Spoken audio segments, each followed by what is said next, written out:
You asked for an update, and I promised I would bring one. Today I have it. If you want the original story first, I can run through it quickly. If not, click the timestamp and jump straight to the new information. I have been avoiding this for years because the memory still tastes like cold salt and fear, but I owe everyone the follow-up. For a long time, the island stopped being a place of escape for me and turned into a question I could not stop asking. I wrote everything down then, and I checked notes again before this reunion. I grew up near the coast, on the edge of a small town that treated the island like a forgotten neighbor. As a kid, I wandered the lagoon at low tide and learned the sounds of boards settling and gulls arguing over fish bones. My parents bought a house with a deck that looked out over water and a garage that always smelt faintly of diesel and old rope. When I was 15, the house became ours for the summer and marked the beginning of rituals that felt safe because they were routine. Nights were spent around a small pool that steamed in the early hours, doors left unlocked by accident, slippers kicked aside, a sliding door that stuck if you tried to close it too fast. Those small, careless freedoms are what made that night possible. I remember the dampness of the air, the way the skin on my forearms prickled when the tide pulled away, the sharp metallic tang of a cheap lager, the laughter that corked off into the dark like fired sparks. It felt like belonging. It also made us blind. I learned early that the island was ringed with houses that looked inhabited but were empty in midweek, some with boats tied up as if waiting for ghosts. The lagoon sat behind the last row of cottages and cut the island into a private and public side. You could see the other shore on a clear night, and sometimes lights blinked back at you in a random pattern that made the whole place feel watched. My friends Mark, Jenna, Luis, and Priya used to tease me about being too careful. Mateo and Sarah thought rules were suggestions. We were 7 that first night I write about, and our names are important, because names anchor memories. I kept a little notebook under my mattress, and on the second page I drew a rough plan of the house with arrows showing how we moved around it. That plan is how I remember details now. Those small details later became evidence and then questions when someone else connected our story to another incident across the water. We arrived on the island late on a Friday, after a long drive in a battered car with roof racks clanking and a cooler that rattled like a distant storm. The house smelled of salt and varnish, the deck boards creaked under our weight, and the pool sent up a thin steam into the humid night. The sliding door to the kitchen stuck for a second, then yielded with a soft coughing sound that set a rhythm to our unpacking. Mark carried the cooler, Jenna dragged out beach chairs, Louis fiddled with the sound system, and Priya set candles on the deck rail, though the wind kept wanting to take them. Inside the garage, there was a small inflatable dinghy tied with frayed rope that Mateo joked about borrowing the next morning. Sarah locked the front door twice out of habit and then laughed at herself. We circled around the pool with beers and a Bluetooth speaker playing low bass that trembled through the boards. The layout mattered that night because the house had one long hallway that funneled into the living room and a narrow set of steps that descended to the back garden and the lagoon path. The path to the dock was uneven, with loose planks and a faded sign that warned about slippery algae. It was late, but not empty. A single patrol truck had passed on the causeway earlier, and their lights washed our curtains like a gentle warning, and then they were gone. The social weather that evening was light, even though there was an undercurrent. We told stories we had told before, we toasted future plans, and we played a dumb game about who would disappear first in a horror movie. There was music from Mateo with lyrics muffled by the hum of cicadas, and the salt in the air made our tongues feel thin. Conversation slid from jokes to private glances at the water, as if the lagoon might suddenly answer us back. At one point, Mark stepped away from the group, said he wanted to check the dinghy, and walked toward the garage. Jenna called after him, asking if he needed a flashlight. He shouted back a joke, and his voice skittered across the dark. Louis nudged me and whispered that he had seen a light on the far shore move the wrong way. Priya tasted smoke in the air and said maybe someone was having a bonfire, but there was a thin sourness underneath that none of us could place. The way the night folded into small noises made us feel both exposed and intimate, which is a strange space for 8 people to occupy. The first sign that something was wrong happened as Mark stood by the garage and the moon slid behind a cloud. He had his phone out and shouted over his shoulder, "Hey, did anyone tie the dinghy better? It looks loose." Jenna answered, "I thought you did." Then Mark said, "No, I mean the main boat, the big one at the end of the dock. It's not where it was." Louis laughed at first and said it must have floated to the other side or drifted. Matteo whispered, "Who would take it in the middle of the night?" I remember the sound of a small stone dropping into the pool right then, a tiny splash that made everyone freeze. Sarah said, "Stop being dramatic, there's always a current." Then from the dock came a voice that was not one of ours, soft and deliberate. "Hey, your lights are too bright." The voice was close and had a rasp that scraped the words. I felt my skin goosebump, and the wind that had been mild took on a colder edge. Mark went toward the dock with a flashlight that trembled. I could smell old rope and diesel as he leaned over the rail. The light swept across the water and landed on the outline of a boat, and then on something else that bobbed near the stern. My heart knocked in my throat. We heard a low noise like someone clearing their throat from the dark. Jenna gripped my arm and said quietly, "We should call someone." The moves that night were small and ordinary, but the pauses between them stretched like elastic. Dialogue sequence at this point got messy in real time, which I will transcribe as faithfully as I can, because the way we spoke matters. Mark said, "Who is out there?" A voice answered, "Not who you think." Louise said, "Are you messing with us?" The voice hummed, "No games."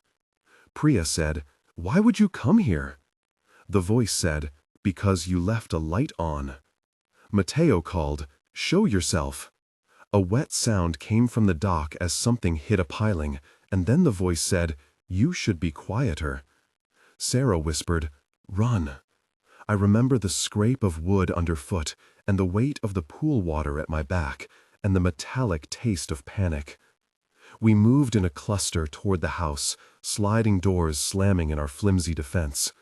The sliding door stuck half open and then closed with a clinch that sounded like a locked jaw. Inside, someone knocked bottles over. The echo punched through the rooms, and for a moment, every sound became proof of being watched. If you were watching this and thinking, "What would you do?" write in the comments, starting with "I would have." I want to read how people imagine themselves in that place. Leave a line that starts "I would have" so I can highlight some in the next video.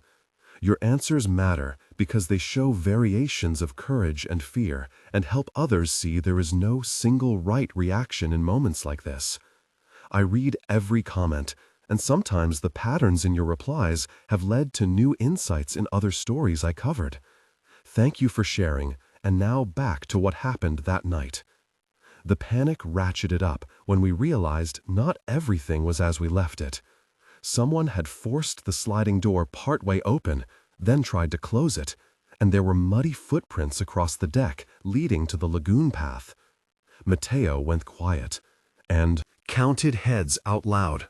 Mark fumbled with his keys and said, "The car keys are gone." Jenna checked the garage and came back white-faced. "The dinghy, the small motor, is gone too." Louis rushed to the phone and found no service. That absence of help felt enormous, like someone had removed the ground to reveal how exposed we were. I remember tasting blood in my mouth from a bite to my cheek I did not notice until later. Sarah said, "We need to go to the neighbor." Priya said, "Their house is empty too. I called when we arrived." The voice from the dock had gone silent, like someone taking a breath and waiting to see if we would scatter. We decided to lock ourselves in the master bedroom and call it a fortress. We barricaded the door with a heavy dresser and whispered plans that were more hope than strategy. The sound of our breathing became a shared instrument, and every creak outside made us flinch. That night, we learned how thin the border is between a party and a crisis. The climax of that incident was pure chaos condensed into seconds. We heard splashes 4 distinct times, as if someone had crossed from the far shore toward our dock. Mark whispered, "Someone is in the water." Louis said, "They are trying to get to the boat." Jenna cried, "Call the police." I fumbled with both phones and nothing connected. Matteo tied a towel around his wrist and said, "We have to distract them." Priya said, "How do we distract someone in the dark water?" Sarah opened the sliding door a crack and the wind pushed it so that it scraped just enough to make a thin, light line across the garden. I remember the smell of algae and wet fabric when someone crept onto the deck. A shadow moved across the wall, and then a silhouette stood under the pool light like a figure in a photograph. The silhouette did not speak. It reached into its jacket, and for a moment we all thought it would be a weapon. Then it pulled out a flashlight and shone it at the house, and the beam flared into our eyes. Mark shouted, "Stop!" The figure yanked the flashlight downward, and the beam swept the deck, then tilted toward the dinghy line, then toward the garage. We heard a door slam somewhere across the water, as if a motor had been started, and then silence, like someone flipping a switch. When the lights returned on our phones, a quick flicker from a distant engine filled the horizon and then was gone. The immediate aftermath was discovery. The big boat that had been moored at the main dock was missing, and the smaller motor that had been in our garage was gone too. We found a torn rope and a smear of paint on the dock, like a fingerprint of a hurried thief. Fear made us act fast, but also sloppy. We left the house in a cluster, some barefoot, some in socks, and ran toward the causeway where the patrol truck had passed earlier, praying it would still be there. It was not. We reported it in the morning, and the local patrol came slow and methodical. Officer Cole took our statements and wrote the report with an even hand and a bored tone that stung. He said the patrol had been sent to the other end of the island for a domestic call and that no boats had been recovered. The forensics team collected rope fibers, a fragment of blue paint, and took photos of footprints that they said might match another incident 6 months prior. We were told to file a missing property report, and we were given a number and a name to call if anything turned up. The sense that someone had chosen our little group and our house stuck in my chest like a burr. The report number sat in my notes for years. Years passed, and the island kept its small silences. We told the story at other bonfires, and it became a cautionary tale that would get louder with every retelling. Occasionally, a local paper would run a small item about stolen motors or beached boats, and we imagined connections that might not be there. The memory got fuzzier and more theatrical. Then, 2 months ago, a reunion was organized by Jenna at a cafe not far from the docks. We met awkward and older than the people who had sunk into the pool steam that night. Mark had a new job, Jenna had moved back after a divorce, Louis had a scar above his eyebrow from who knows what.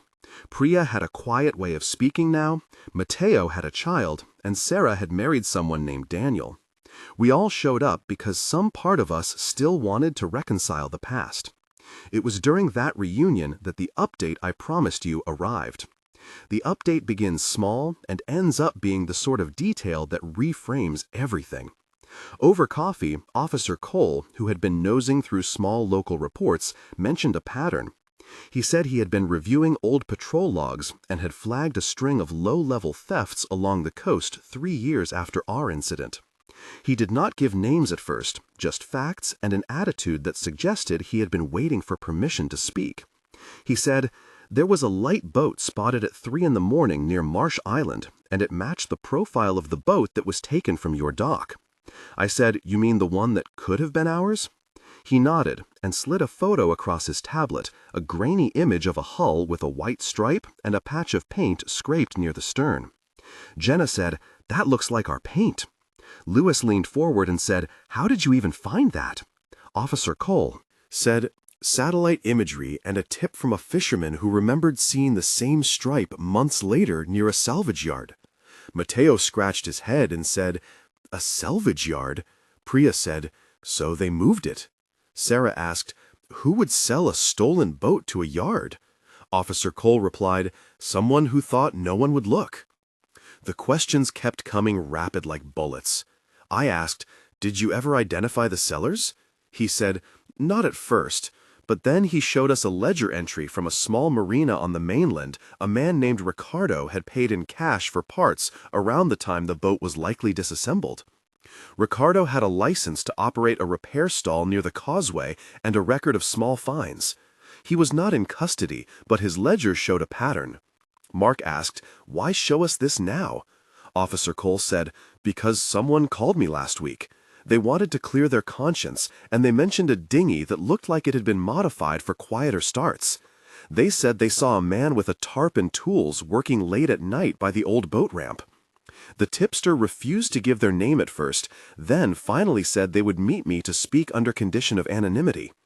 They handed over a new detail that connected to a story nobody expected to tie into ours.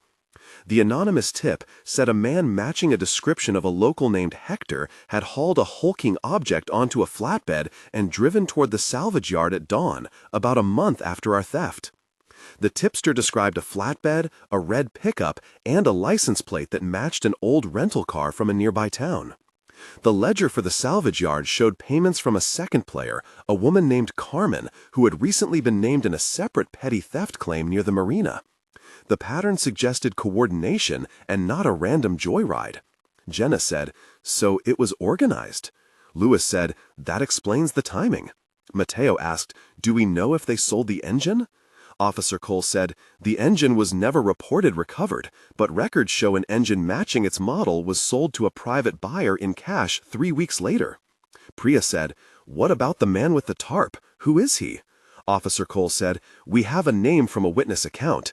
It is not definitive, but it is the sort of lead that warrants more digging." He agreed to reopen the report and named a detective, Maya, who would follow the financial traces. Hearing that someone actually took the time to look under the surface after all these years felt like being offered a map of a place you thought you had memorized. But the real shock lay ahead. 2 nights after the reunion, I received an anonymous message in my inbox with a photo attached.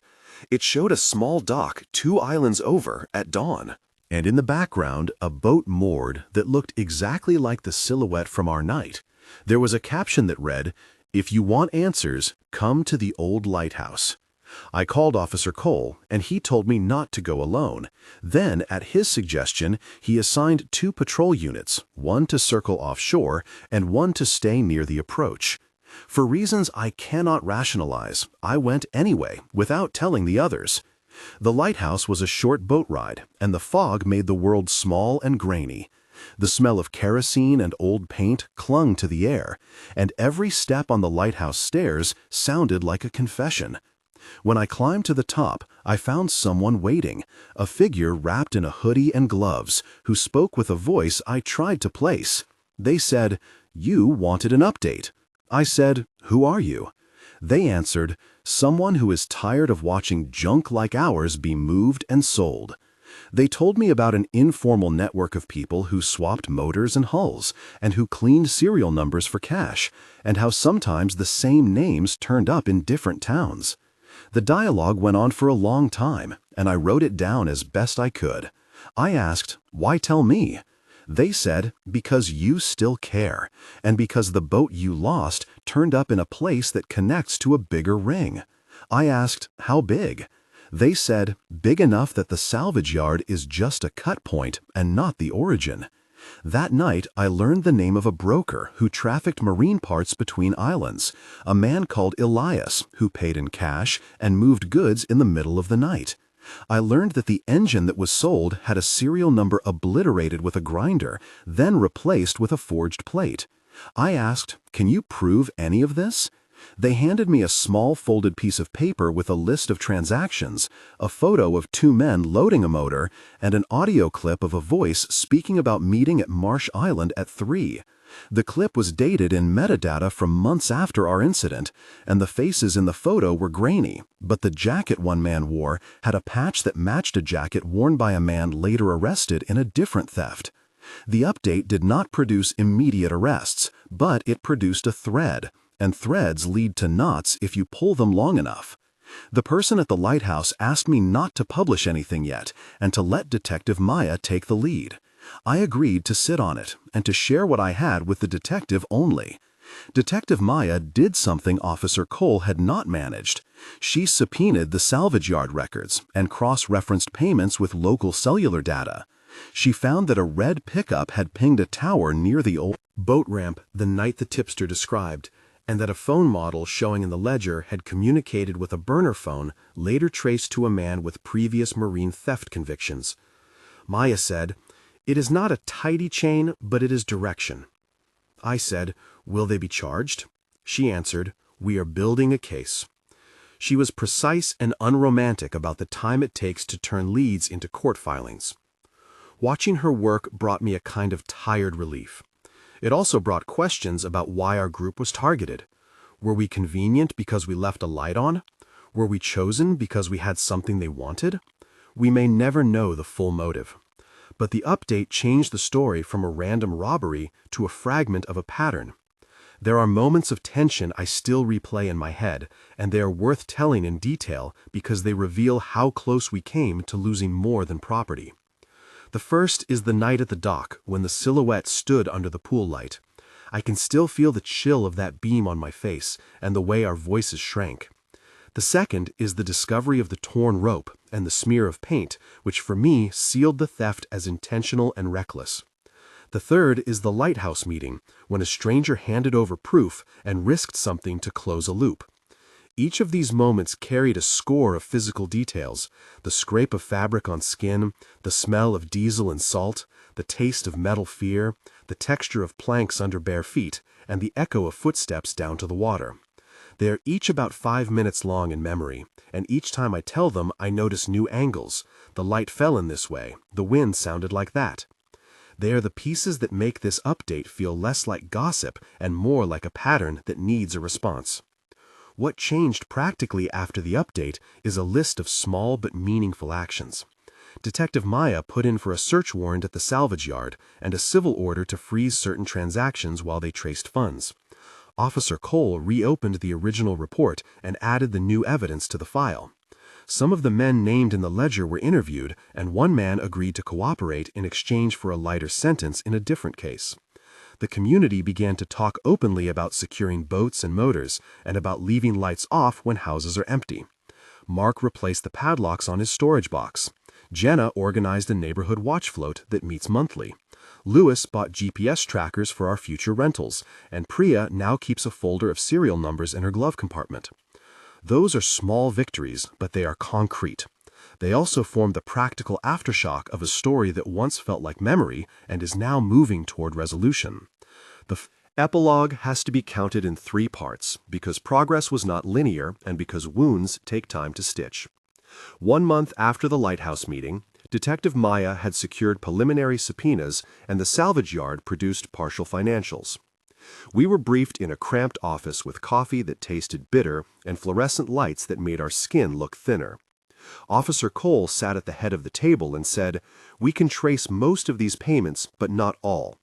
A man named Ricardo who ran the yard claimed ignorance, but his ledgers contained inconsistencies. Detective Maya said, "We will run checks on the buyers and follow the cash."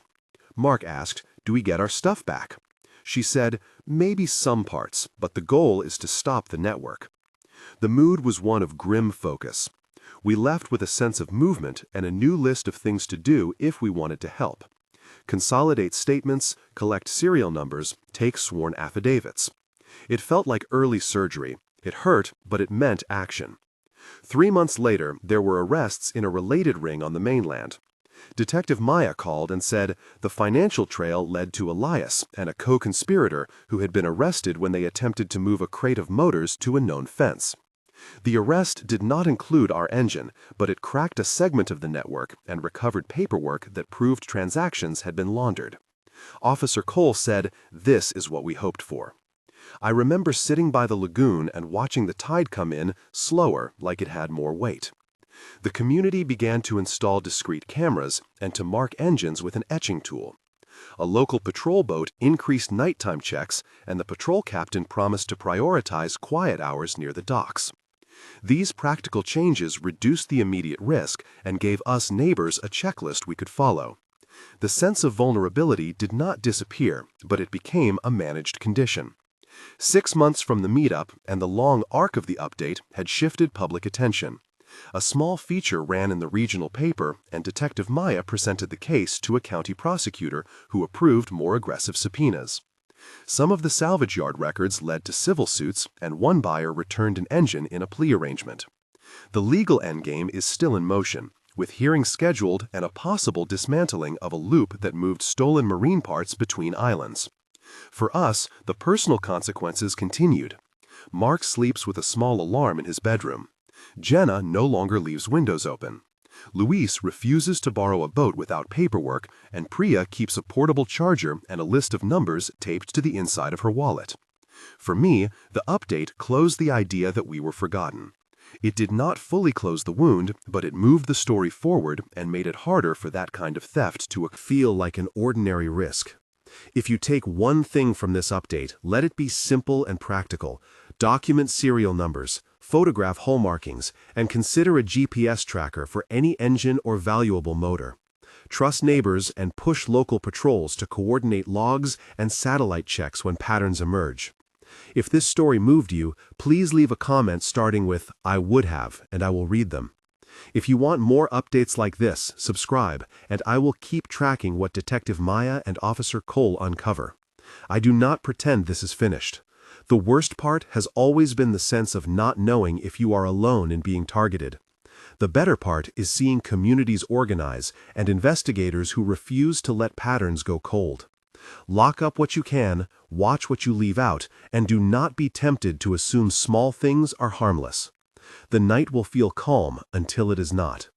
Keep your lights measured and your doors locked, and know that sometimes an anonymous tip and a determined detective can change the story years later.